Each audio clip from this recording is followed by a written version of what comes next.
All right, what's going on, everybody? Welcome back to OneClass. My name is Kevin, and I will be leading the session tonight. A little bit about me. I hold both a bachelor's degree and a master's degree in economics, and I also work on a day-to-day basis as an economist. Today, I'm just going to go through, I think, 11 economics questions with you guys. I don't think it's going to take the full hour today, but we'll see how it goes, I guess. Basically, what I'm going to be doing is reading the answers that our junior tutors came up with, and from there walking through the answers to show you how we got to them. So we can get started here. Let me just make sure this is working. First question reads as follows. Unit elastic pertains to which of the following in business? And the potential options are A, price and supply, B, price and quantity, C, supply and quantity, or D, only supply. And what our junior tutor has written is that the correct answer is B, price and quantity. Unit elastic or unitary elastic is a term that describes a situation in which a change in one variable, price, results in an equally proportional change in another variable, quantity demanded or supplied. And that is the correct answer. I'm just going to elaborate on it a little bit more. So if we remember, formula for elasticity of demand is going to equal the change in quantity demanded divided by the change in price. Here I use delta, which is little triangle, denote change. And essentially, three different things can happen here. The elasticity of demand can be greater than 1. I should say that it's the absolute value of the elasticity of demand. The elasticity of demand should be equal to 1. Can be equal to 1, I should say. Or the elasticity of demand can be less than 1. When the elasticity of demand is greater than 1, we can say that the good is elastic. And we say that the good, when we say that the good is elastic, we're saying that when there's a change in price, consumers will be responsive in the amount of quantity they demand. So if there's a change in price, say prices go up a lot, consumers will demand a whole lot less of it. If the elasticity of demand is equal to 1, we can say that it's unit elastic or unitary elastic, as our junior tutor said. And what this means is that any change in price will be met with a proportional change in the quantity of demanded.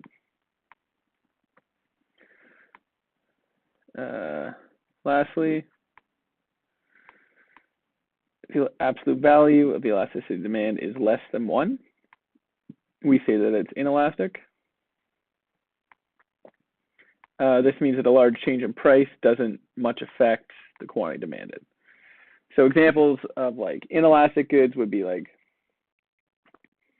paying rent, everybody needs housing, or perhaps buying groceries, everybody needs to eat. And examples of goods that will have elastic demand are maybe things like video games, where they're luxuries, but you don't need them. Try to graph these real quick, too. It doesn't really add much to it, but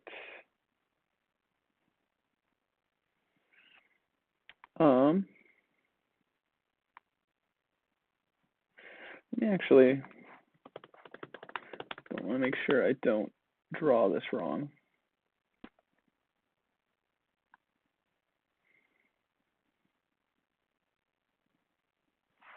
Right, so when we've got elastic demands, we're going to have a relatively flat slope.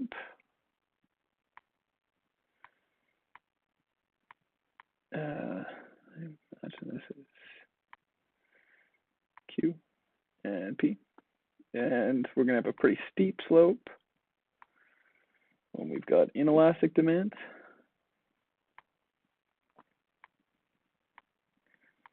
And it wasn't pictured there, but I believe unit elastic demand would come at a perfectly 45-degree angle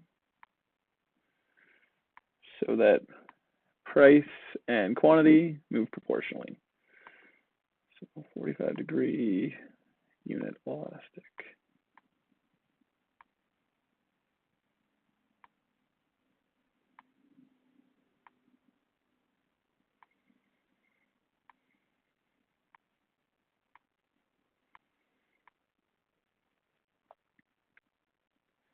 Perfect. I'll give you a second to take a picture of that if you need, and I'll say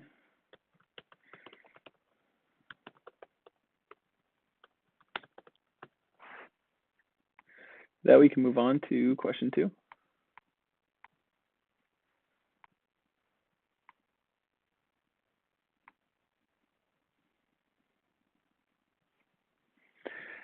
Question 2 reads as follows. How is the aggregate demand curve different from the demand curve for a single good like hamburgers? And what our junior tutor has written here is that the demand curve for hamburgers represents the quantity demanded of hamburger consumers subjected to price changes. Meanwhile, the aggregate demand curve represents all the demand curves of goods and services in the country, including the demand curve for hamburgers. Macroeconomists, or even a business firm, use the demand curve to understand the behavior of consumers towards price changes. Case above, the response of hamburger consumers. Macroeconomists use the aggregate demand curve to understand the behavior of all the consumers in the whole economy. I'm trying to think of what I would add to that. Maybe just like say that aggregate demand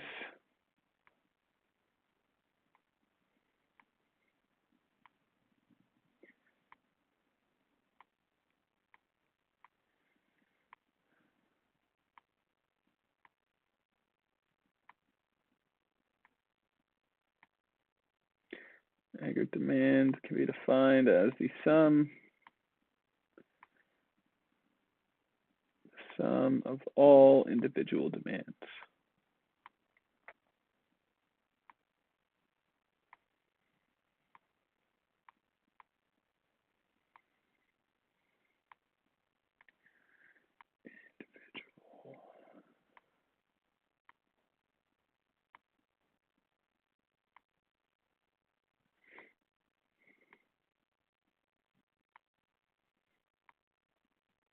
I'm trying to think of if there's anything else our junior tutor missed or maybe didn't touch on, but I don't really think so. Let me give a quick reread here.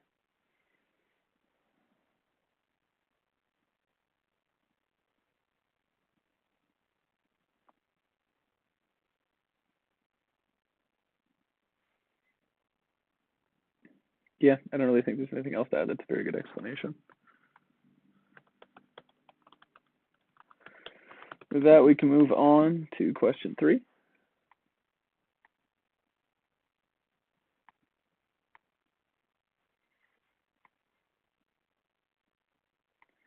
And question 3 reads, what are explicit costs?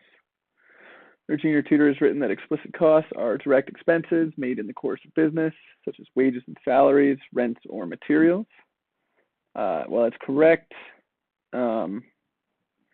We should also probably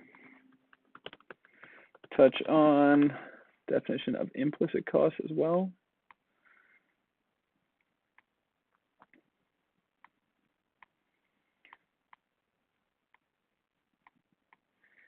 I can try to ring it off the top of my head, but it's probably best if we just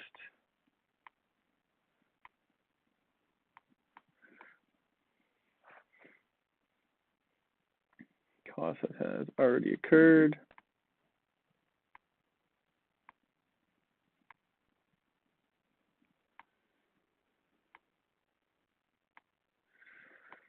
And they do touch on here, which is the main point I wanted to bring up, is that they can represent an opportunity cost.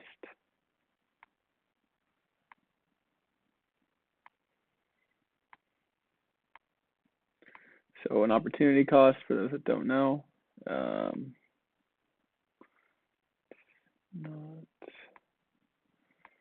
sorry, trying to multitask, failed. Opportunity cost is, say, you are at the store and you opted to buy some baseball cards.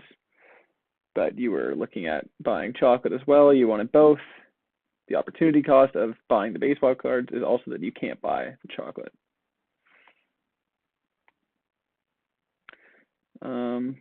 Opportunity cost is pretty widely used in economics.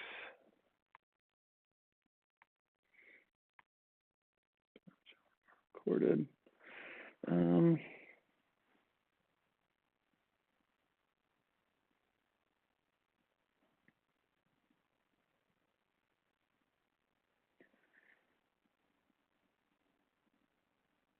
just trying to think of a good example here.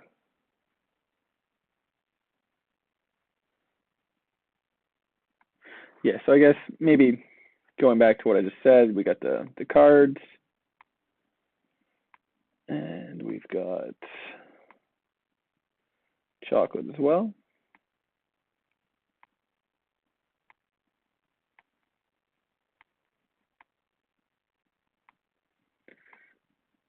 And they both cost $2.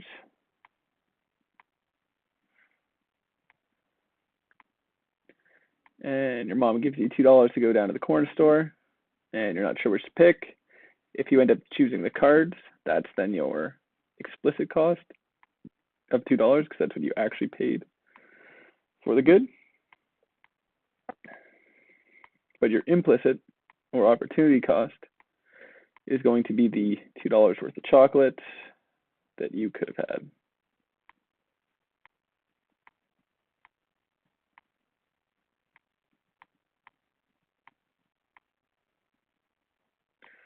Opportunity/implicit.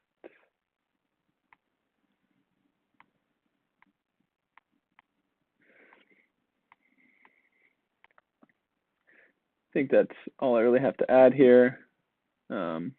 Perfectly good answer by your junior tutor. So I'll say that's correct. Good answer. And we can move on to question 4.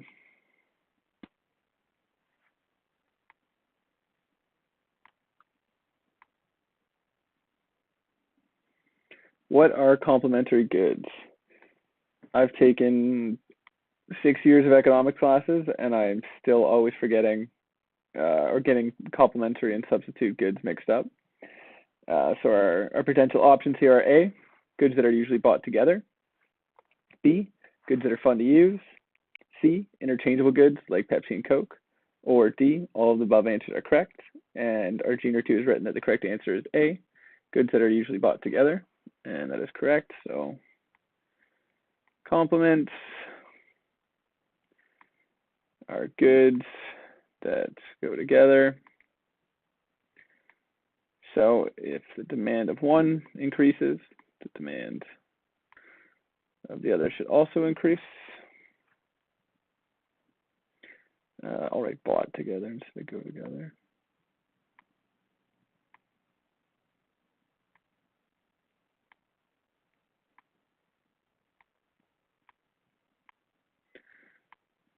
And then on the other hand, we're going to have substitutes.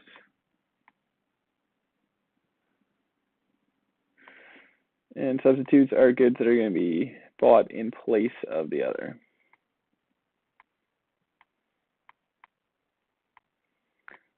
Substitutes.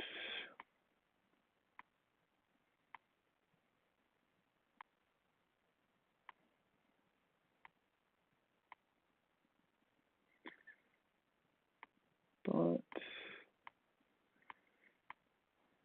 in place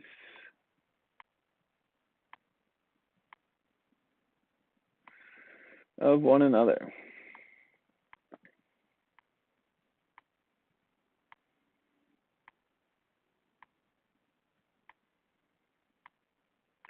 So some examples of this. So for complements, examples are like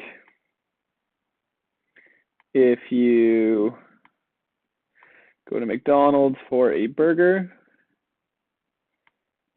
you're probably pretty frequently going to buy some Pepsi as well.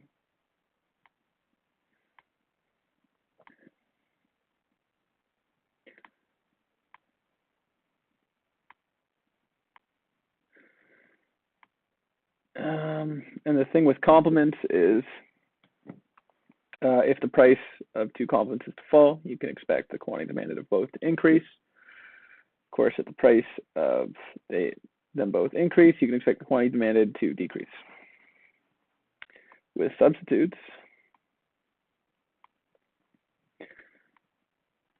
so an example of substitutes would be like you're in the mood for a burger, but you pull up to McDonald's and they're all out of burgers for whatever reason. Maybe you'll say, oh, I'll get some other kind of fast food instead. Maybe I'll go for pizza.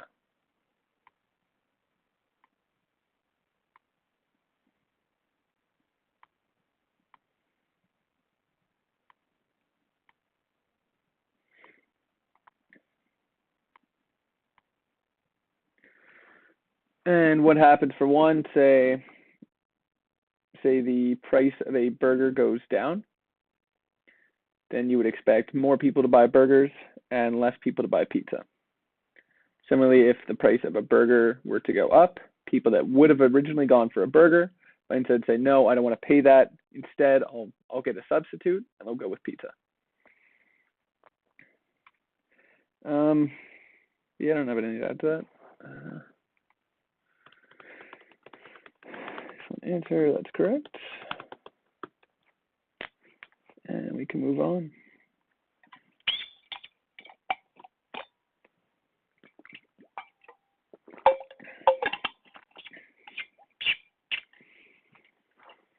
Question 5, what is diminishing marginal returns?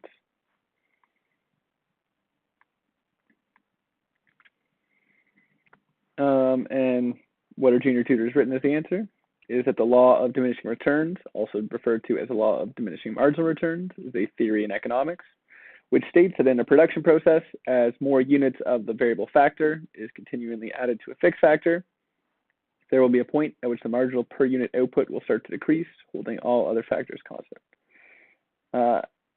And while that is technically correct, I like to draw a graph as an example to illustrate it, which maybe makes it a little more intuitive.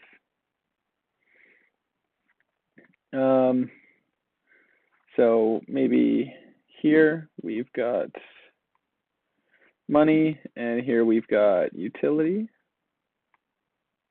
So that's money on the x-axis and utility on the y-axis.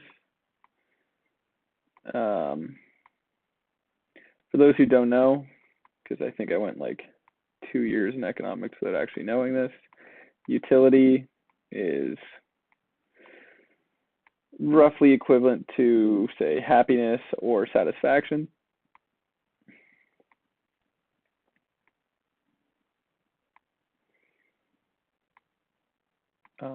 Economists use it to kind of pseudo mirror these things. The values of utility don't actually mean anything by themselves. They're ordinal, which means obviously we prefer more utility to less, but it doesn't mean anything. There are no units to having, say, 8 utility, as opposed to satisfaction. Not trying to fit that in there. No, we're just going to keep going. Tough to look at. Satisfaction. Great. So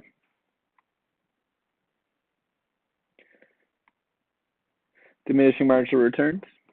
So when you have no dollars here, and somebody gives you like $2,000, this is going to make a very big difference to you. This is going to make you very happy and cause you a great increase in utility. However, and as we can see, the marginal return to $2,000 was utility of this amount here. Now this is a break in the graph, and if we move up the graph to somebody that already has, say like $100,000, and we now give them $2,000 on top of what they already have, and they now have $102,000, we can see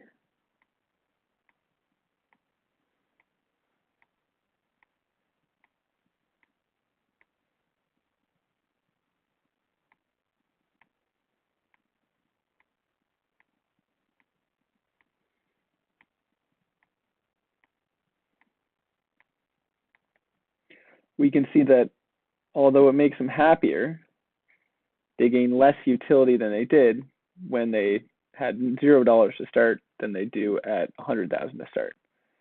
This is an illustration of diminishing marginal returns. In this case, diminishing marginal returns of utility to money, to dollars. But it basically goes to show, as you have more of thing, each additional unit of that thing will bring you less satisfaction. So I'll give you guys a second to take care of that and say, excellent answer, it's correct. Move on to question 6.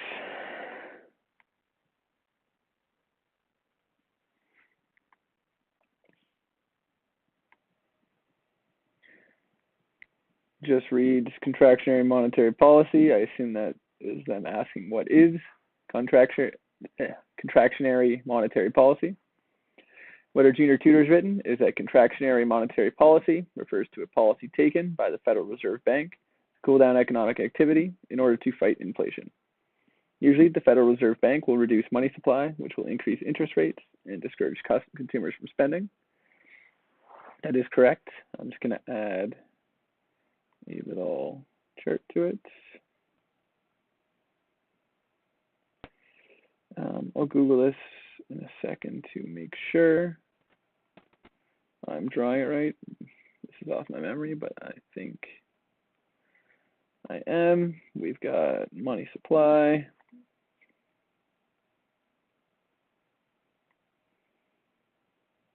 We've got money demand.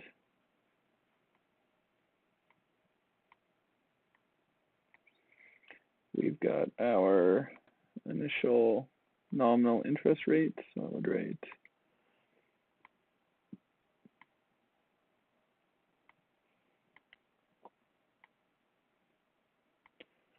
Nominal interest rate.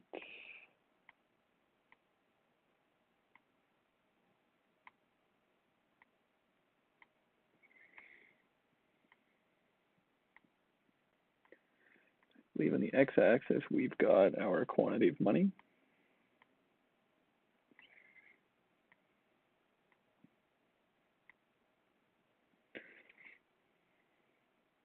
And if we were to reduce our money supply, in other words, reduce the quantity of money in the economy, that would cause the money supply to shift left. I should call this Q and Q prime. And if the demand for money were to stay the same, of course, this would yield a new equilibrium, and we would see the nominal interest rates rise to IE prime. Interest rates, good. Okay. Get the money market graph.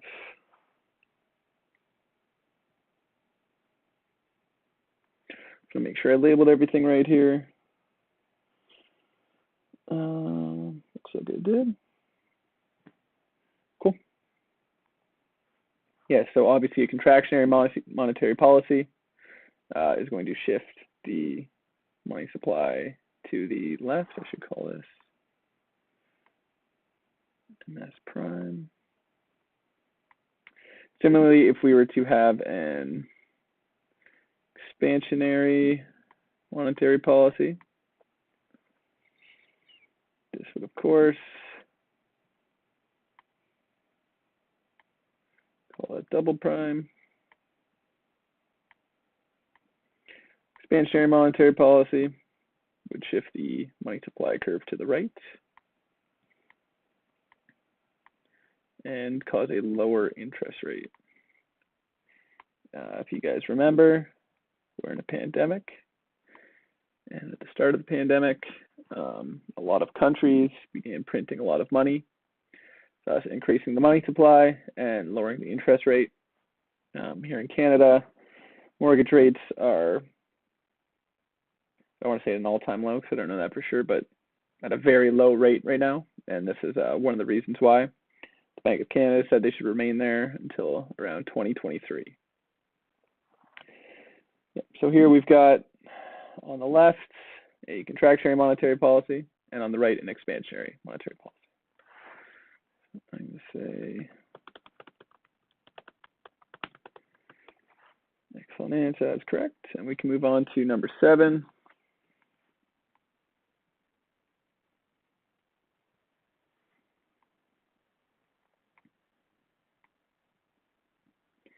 Number 7 reads as follows: define equilibrium in the labor market, illustrate equilibrium on the graph, and illustrate the situation in which there are types of labor, skilled and unskilled. So this looks like a good graph here.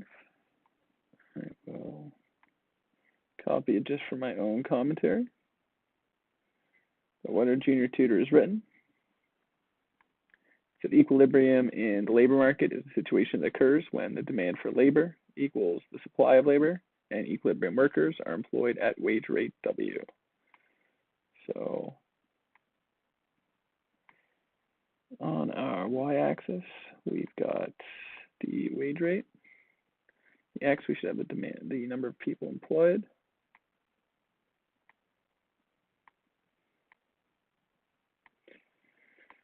Number of people employed.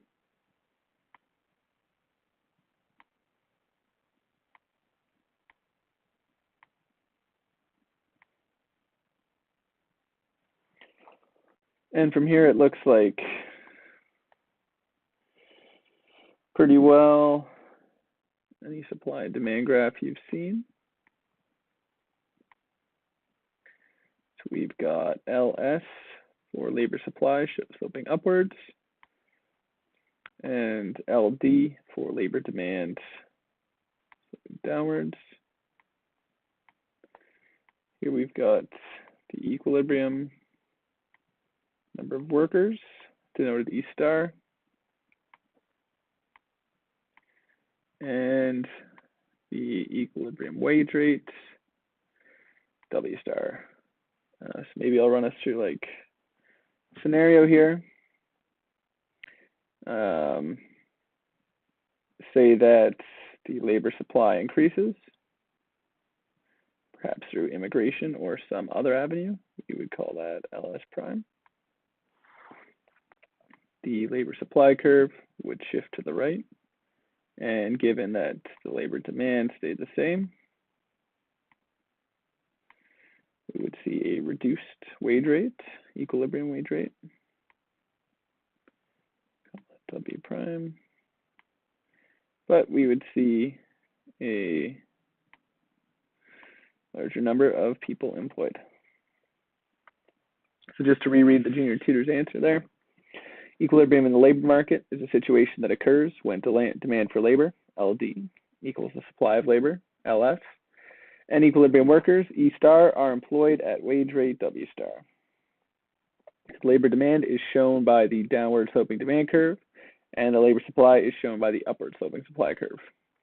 Labor market equilibrium is at the point of intersection of labor demand and labor supply, which is named equilibrium. I'm trying to think if there's anything else I want to add to that. I don't think there is. Oh.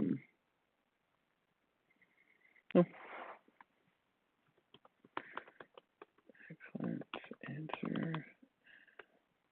Try that again.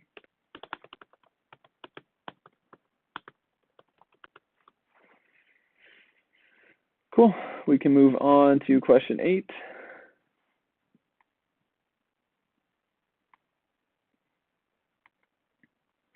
What are constant returns to scale? This is another one I've seen a million times that like never seems to stick for whatever reason. This refers to a situation where an increase in inputs results in a proportional increase in output. You can also have increasing returns to scale and decreasing returns to scale. I'm going to, there is a formula for them, which is what I would always refer back to. I'm going to Google it and write it here, and hopefully you can remember it better than I ever could.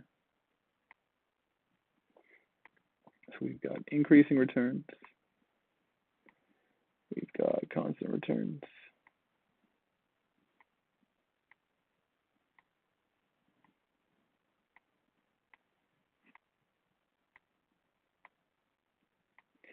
And we've got diminishing returns. I think it's diminishing, not decreasing. Again, it's been a while.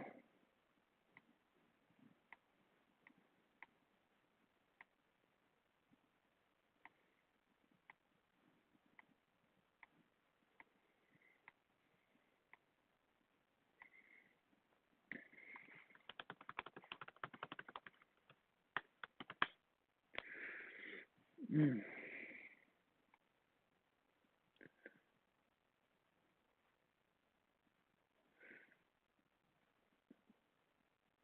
it's like some of the fun stuff I got to do in grad school, but there are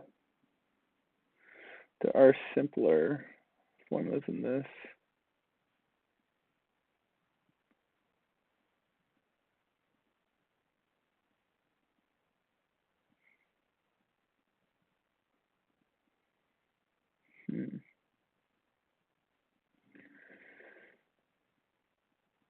I can try to explain this, but it might not go so well. It's if you get really in depth with this, it's rather complex, and I don't think I'd like to go that complex on the stream here. This is a relatively manageable one. I'm just trying to think of how I could best go about explaining it.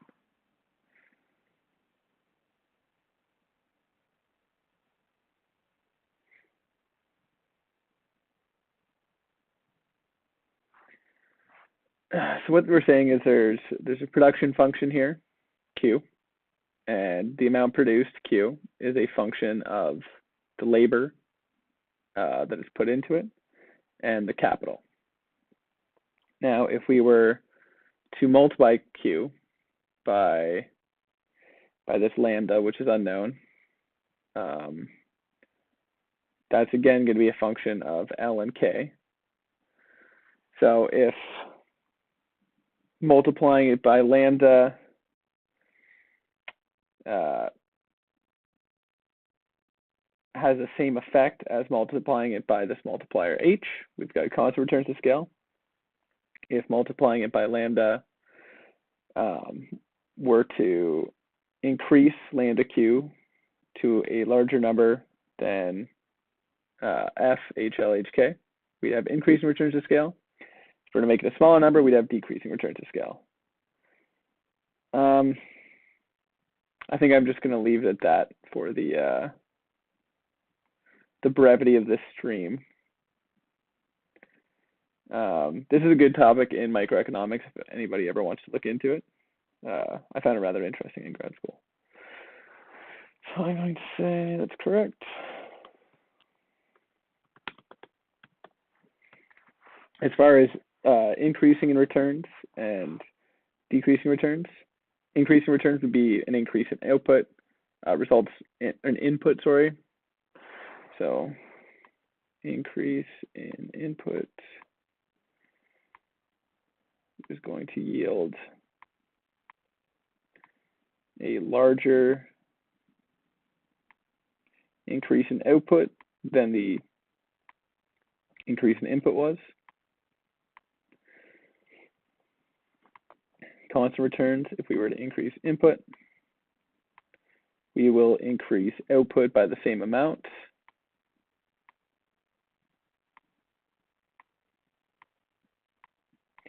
And diminishing returns, if we were to increase input,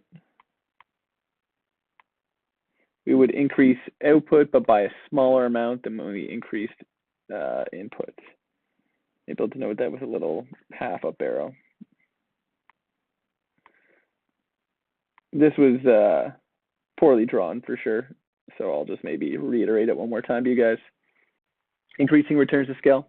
If we increase the input, my example there was Q, then we would receive a larger increase to output than the increase in input was. Constant returns to scale. If we were to increase input, there would be a proportional increase in output. And diminishing returns to scale.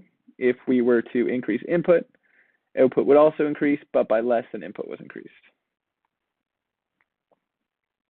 With that, we can move on to number 9.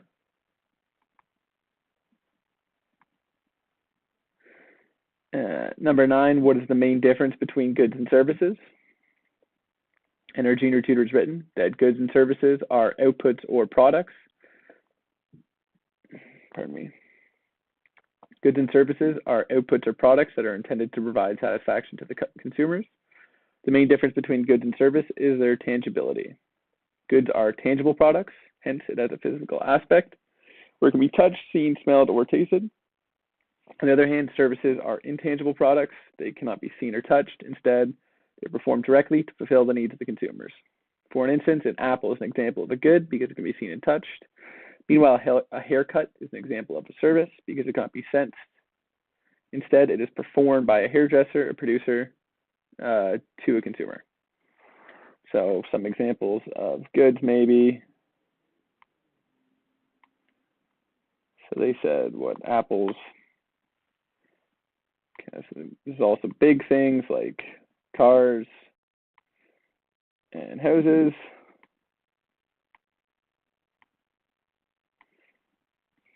Pets, etc. Services, in addition to hairdresser, maybe you go to the nail salon, they're providing a service.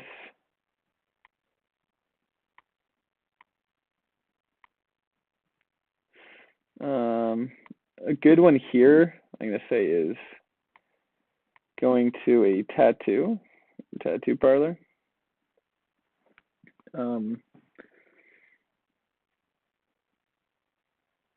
Yeah, I'm not going to elaborate on that too much further. Generally, kind of like a loose rule of thumb, if you can walk into a store and then walk out of that store with something, it's a good, as opposed to a service. I suppose that's not a perfect definition because, for example, a tattoo is a service, and but you're still going to walk out of there with a new tattoo on your body. So this was a good answer by our junior tutor. Should say good answer. That's correct. And if anybody's looking for further clarification, Google will have a long list, and Investopedia in particular will probably have some decent definitions for this one.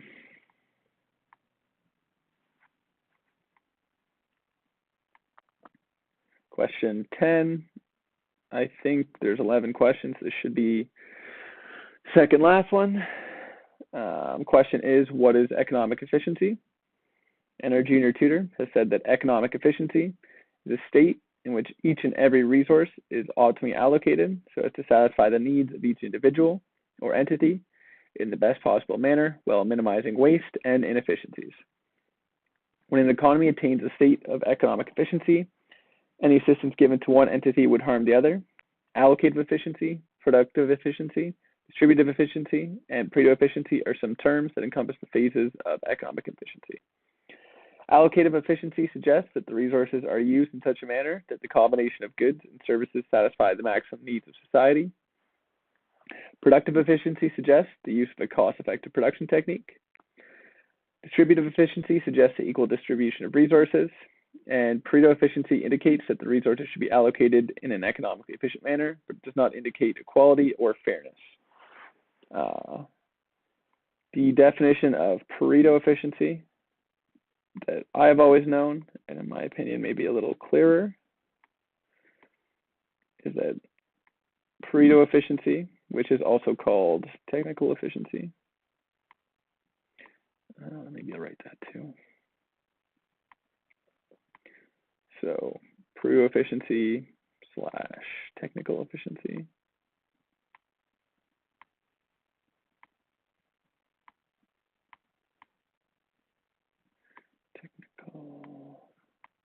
efficiency occurs when you cannot make one more person better off without making another person worse off. Called Pareto efficiency because some famous economist by the name of Pareto came up with that. He's also got some other theories that aren't ringing a bell off the top of my head, but so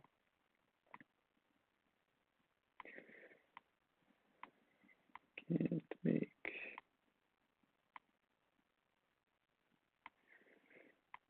one person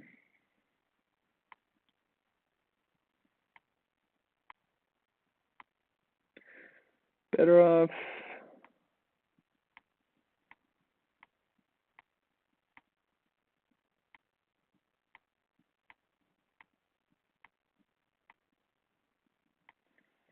without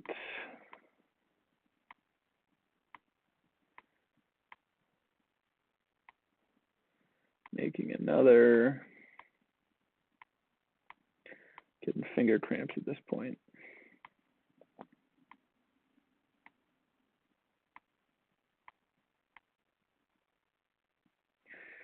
Making another worse off. Maybe more broadly, and sort of as our junior tutor showed here, efficiency is essentially the maximization of whatever it is that you're trying to maximize. So productive efficiency suggests the use of a cost-effective production technique. For it to be efficient, it would have to be the most cost-effective production technique. So distributive efficiency suggests the equal distribution of resources.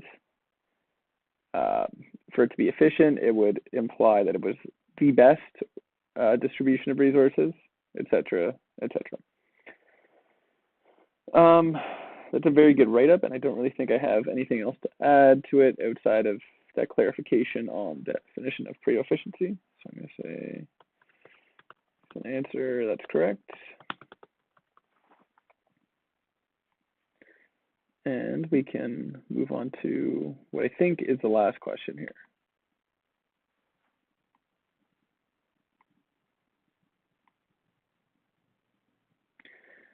And this question reads, what are the determinants of supply?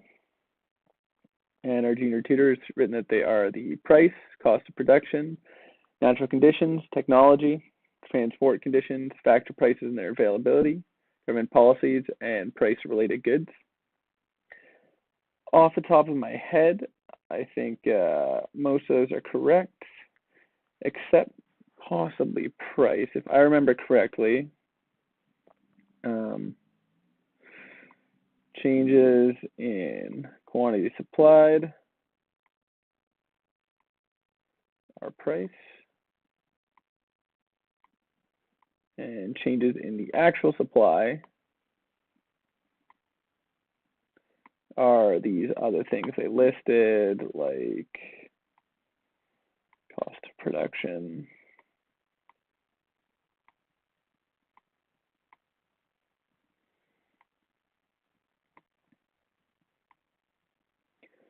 natural conditions.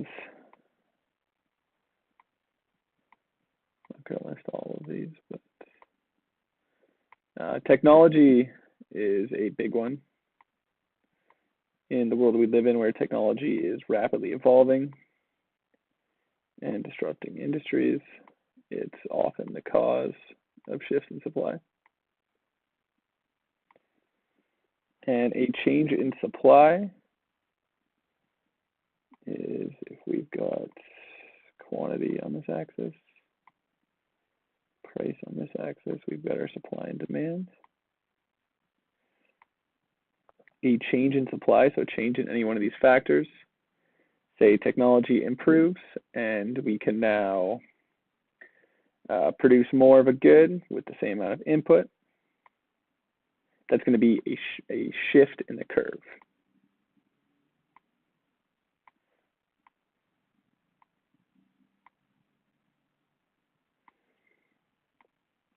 However, if there's a change in the quantity supplied, what that's talking about is a movement along the curve. So we draw supply here. That would be talking about this point instead of this point and the corresponding price change. Now, that's how I remember it. I'm going to do a quick Google search here because I could very well be wrong. My friends would say I usually am.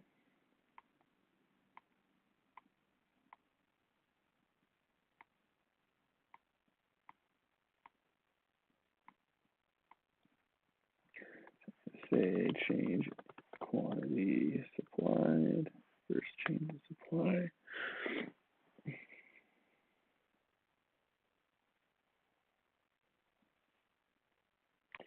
Yeah, okay, so yeah, a change in quantity supplied is a movement along the supply curve in response to a change in price, like we see here. And a change in supply is a shift of the entire supply curve in response to something besides price. More specific than just something besides price would be things like cost of production, natural conditions, technology, transport conditions, factor prices and their availability, government policies, and the price of related goods. Yeah, so I'll just leave a little note. Price.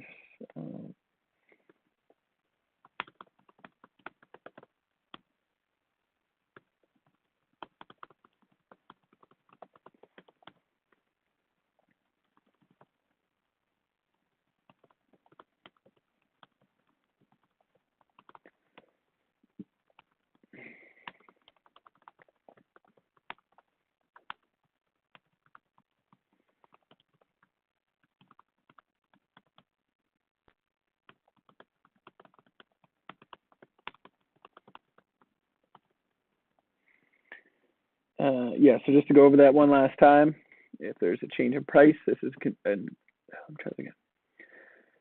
If there's a change in price, this is consistent with a change in the quantity supplied, which is represented by a movement along the supply curve, where if there's a change in supply, that's consistent with a shift in the supply curve and not a movement along. So we'll say solution's incorrect. All right, and that's going to wrap up our stream today. Thank you for watching. Trying to think of what else I'm supposed to say here at the end. Oh, if you enjoyed this stream, you can like and share it with your friends. There's also going to be a link below this video. You can go to that link and ask your own questions and hopefully have them answered at a later live stream. There's definitely other things, but they're not coming to me. So this has been Kevin from